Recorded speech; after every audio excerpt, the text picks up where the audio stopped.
யாராவது ஏதாவது சொல்லிட்டா ரொம்ப துக்கமாக இருக்கா, ரொம்ப கவலையாக இருக்கா, அதை தான் ஈகோ அப்படின்னு சொல்லுவாங்க. ஈகோ அதிகமாக இருந்தால் தான் துக்கம், கோபம், வருத்தம்.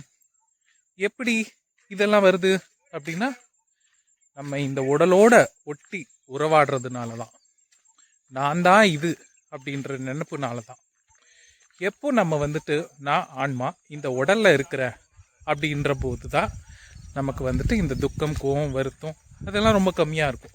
நான் ஆன்மீகமாக இவ்வளோ வரைக்கும் முன்னேறி இருக்கேன் அப்படின்றதுக்கு நம்மளை சுற்றி இருக்கிறவங்க நமக்கு நிறைய பாடத்தை சொல்லி கொடுத்துட்ருப்பாங்க. ரொம்ப நெருங்கி பழகிட்டு இருப்பாங்கல்ல, அவங்க எல்லாம் தான் குருக்கள். முக்கியமாக எந்த கேள்வியாக இருந்தாலும் நமக்குள்ளேயே எல்லா விடைகளும் இருக்குது. அதுக்கு பயணமாக தான் நம்ம இந்த சுவாசத்தை பிடிக்க போகிறோம். சுவாசம் நமக்கு ஞானத்தை கொடுக்கும். சுவாசம்தான் நம்மளுடைய முக்கியமான குரு.